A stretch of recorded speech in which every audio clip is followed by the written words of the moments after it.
Hello guys, welcome back to our YouTube channel Gyan with Sachin. तो दोस्तों, आज के इस वीडियो में हम पॉलिटेक्निक एंट्रेंस एग्ज़ाम का जो फिजिक्स का टॉप 20 क्वेश्चन है, इस वीडियो में आप लोगों के लिए लेकर आए हैं। तो बने रहिए वीडियो में अंत तक। और इस चैनल पर आपको यूपी पॉलिटेक्निक एंट्रेंस एग्ज़ाम की पूरी तैयारी और प्रॉपर तरीके से तैयारी कराई जाएगी। बहुत ही शॉर्ट वे में, बहुत ही कम समय में अच्छा नंबर हासिल करने का रिकॉर्ड यूपी पॉलिटेक्निक को इस चैनल के माध्यम से आपको हम प्रोवाइड करेंगे। तो बने रहिए वीडियो में अंत तक। आज का इस वीडियो पूरा वॉच कीजिए, पूरा एंजॉय कीजिए और इस चैनल को सब्सक्राइब कर लीजिए और दोस्तों में शेयर भी कीजिए। तो दोस्तों, इस वीडियो की जो आगाज़ करते हैं वो एक शानदार लाइन से, एक ज़बरदस्त लाइन से करते हैं। रख हौसला वो मंजर भी आएगा, प्यासे के पास चलकर समंदर भी आएगा। अरे यूं थक कर ना बैठे पॉलिटेक्निक के मुसाफिर, अरे यूं थक कर ना बैठे पॉलिटेक्निक के मुसाफिर, मंजिल भी मिलेगी और मिलने का मज़ा भी आएगा। मंजिल भी मिलेगी और मिलने का मज़ा भी आएगा। तो चलिए दोस्तों, इस वीडियो की शुरुआत अपने पहले क्वेश्चन के साथ करते हैं। जो आज का हमारा पहला क्वेश्चन है वो है, दो सदिशों का परिणामी अधिकतम होगा जब उनके बीच का कोण होगा। ठीक है दोस्तों, तो अगर हम बात करें इसका, तो दो सदिशों का परिणामी अधिकतम कब होगा। काश जीरो की वैल्यू कितनी होती है दोस्तों? तो काश जीरो की जो वैल्यू होती है वो 1 होती है। ठीक, काश जीरो की जो वैल्यू होती है वो 1 होती है। काश 90 की वैल्यू कितनी होती है दोस्तों? 0। काश 60 की वैल्यू कितनी होती है? तो होती है 1/2। और काश 30 की वैल्यू कितनी होती है? काश 30 की वैल्यू कितनी होती है दोस्तों? तो वो होती है √3/2। कितनी होती है दोस्तों? वो होती है √3/2। तो इसमें सबसे बड़ा डिजिट कौन सा है आपका? काश जीरो की वैल्यू कितनी होती है? 1। तो जो इसका आंसर होगा वो काश जीरो की वैल्यू कितनी होगी? 1। तो आज का पहला क्वेश्चन का पहला आंसर प्रॉपर सही होगा। ठीक है दोस्तों, तो ये जो काश जीरो की वैल्यू होती है, दो सदिशों का परिणामी अधिकतम होगा जब उनके बीच का कोण 0 डिग्री होगा। ठीक है, आगे बढ़ते हैं। और निम्न में से कौन सी अदिश राशि है? तो अदिश राशि जो होगी दोस्तों, वो एक शानदार ट्रिक के साथ पता चलेगा आपको कि अदिश राशि कौन सी होगी। जो ट्रिक होगा वो दोस्तों वो ये होगा कि जिस भी राशि में वह शब्द आए, समझ लीजिए कि वो सदिश है। ठीक है दोस्तों, सिंपल सा है, वो सदिश है। और जो इससे बाहर हो वो अदिश है। वह आ रहा है बल में, ये सदिश है। विस्थापन वह सदिश है। आयतन में भी वह टाइप का आ रहा है, वो भी सदिश है। तो बचा कौन? चाल। तो इस क्वेश्चन का जो शानदार आंसर होगा वो होगा चाल। ठीक है दोस्तों, तो बढ़ते हैं आगे और अपने अगले क्वेश्चन पर कि क्या है। वो है आवेश प्रवाह होता है। तो जो आवेश प्रवाह होता है दोस्तों वो होता है धारा। तो आवेश प्रवाह की दर को हम विद्युत धारा कहते हैं। तो इसका सी के आंसर आराम से सही हो जाएगा। ठीक है, आगे बढ़ते हैं और अगले क्वेश्चन की तरफ चलते हैं। सही संबंध है, सही संबंध है। ये क्वेश्चन, ऐसे क्वेश्चन बहुत पूछे जाते हैं दोस्तों, बहुत भारी मात्रा में ऐसे क्वेश्चन पूछे जाते हैं। तो इनको बहुत ही अच्छी तरीके से आपको तैयार करके रखना है। अब इसका एक सूत्र होता है, यहाँ दिया है वाट में और एम्पियर और वोल्ट में संबंध दिया है। तो इसका जो सूत्र होता है, वाट वोल्ट और एम्पियर के बीच का जो संबंध होता है वो होता है P = V × I। P = V × I क्या है दोस्तों?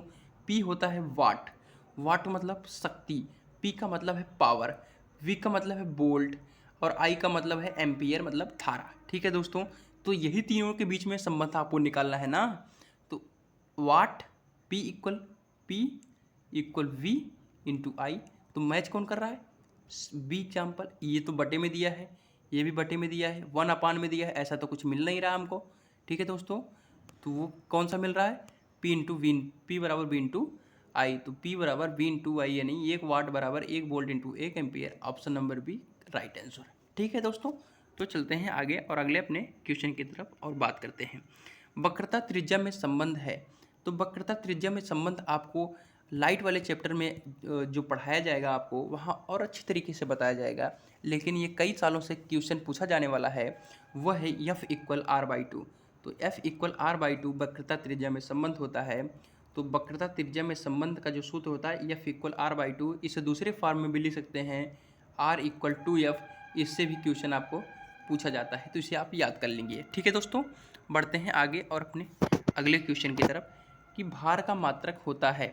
भार का मात्रक दोस्तों किलोग्राम होता है, ये आपको याद कर रखना है। ठीक है दोस्तों, आगे बढ़ते हैं और अगला हमारा है प्रकाश वर्ष का मात्रक, प्रकाश वर्ष मात्रक है। समय का मात्रक प्रकाश वर्ष सुना है दोस्तों? नहीं सुना है। चाल का मात्रक नहीं सुन, मीटर। दूरी का मात्रक, जी हाँ दोस्तों, दूरी का मात्रक है प्रकाश वर्ष। तो इस क्वेश्चन का सी आंसर बिल्कुल परफेक्ट हो जाएगा। तो प्रकाश वर्ष जो मात्रक है वो है दूरी का। ठीक है, आगे बढ़ते हैं। जी का अर्थ है, जो दोस्तों जी का अर्थ होता है वो होता है स्वतंत्र रूप से गिरती हुई वस्तु का त्वरण। ठीक है दोस्तों, जी का मात्रक होता है मीटर पर सेकंड स्क्वायर। ठीक है दोस्तों, और जो जी का मान होता है वो 9.8। ठीक है, तो इतना आपको एडिशनल फैक्ट के रूप में हमने बता दिया। आगे बात करते हैं रेखीय प्रसार गुणांक का मात्रक। रेखीय प्रसार गुणांक का मात्रक होता है प्रति अंश सेंटीग्रेड। ठीक है दोस्तों, तो इसका जो अगर इसके फॉर्म में लिखें अपने ऑप्शनल के फॉर्म में, तो प्रति अंश सेंटीग्रेड -1, जो ऑप्शन नंबर सी बिल्कुल परफेक्ट है। ठीक है, तो आगे बढ़ते हैं और अपने अगले क्वेश्चन की तरफ चलते हैं। विद्युत सेल स्रोत है, विद्युत सेल जो स्रोत है वो है विद्युत धारा का। विद्युत धारा अगर हम प्रवाहित करेंगे सेल में, तभी हमारा सेल प्रॉपर तरीके से रन करेगा। तो विद्युत धारा जो है वो विद्युत सेल का स्रोत है। ऑप्शन नंबर ए बिल्कुल परफेक्ट है। फ्यूज तार का जो गलनांक होता है दोस्तों, फ्यूज तार का जो गलनांक है वो कम होता है। ठीक है दोस्तों, तो फ्यूज तार का जो गलनांक होता है वो कम होता है, आपको ये याद कर रख लेना है। आगे बढ़ते हैं और अपने अगले क्वेश्चन की तरफ चलते हैं। वो है किसी वस्तु की कार्य करने की क्षमता को कहते हैं। तो आपने बचपन में फार्मूला पढ़ा होगा, कार्य करने की क्षमता को ही हम ऊर्जा कहते हैं। ठीक है, तो ये ऑप्शन नंबर बी परफेक्ट हो जाएगा। किसी पिंड का द्रव्यमान 2 गुना तथा वेग आधा करने पर, किसी द्रव्यमान को 2 गुना तथा वेग आधा करने पर उसकी गतिज ऊर्जा हो जाएगी।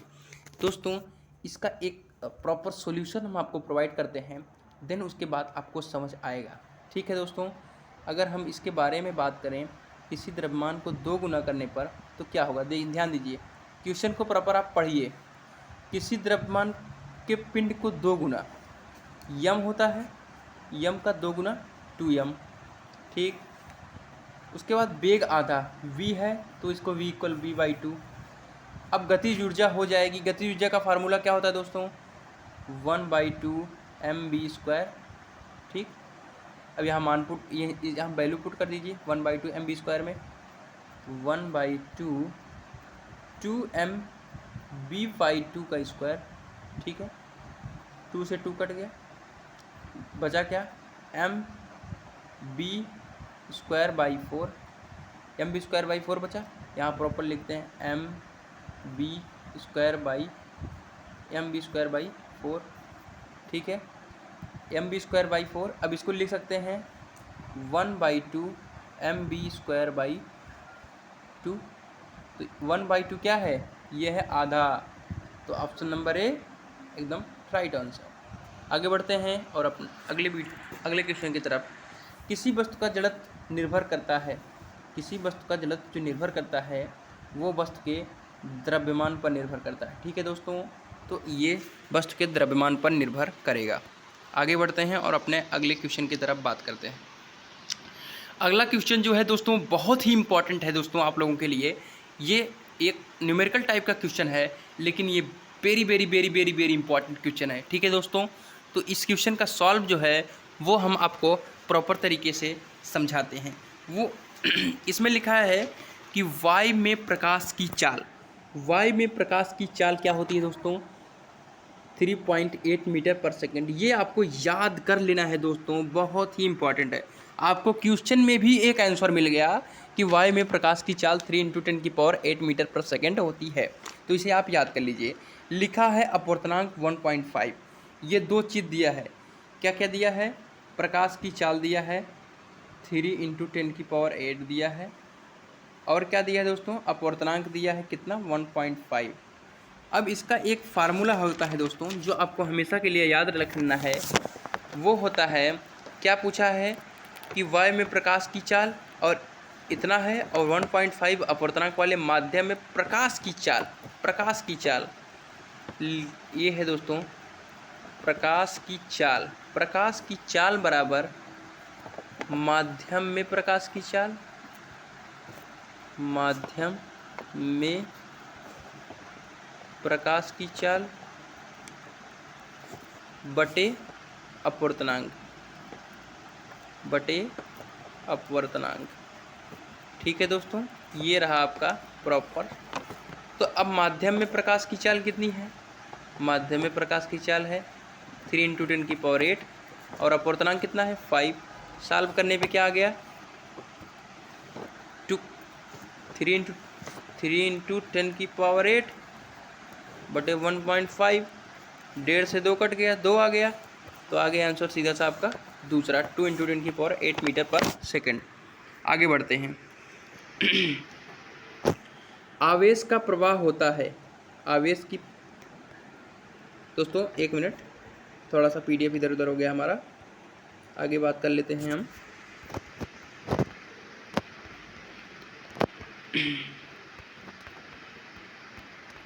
सॉरी फॉर दैट, बट आपको जल्दी ही 1 सेकंड दोस्तों, ये हमारा रहा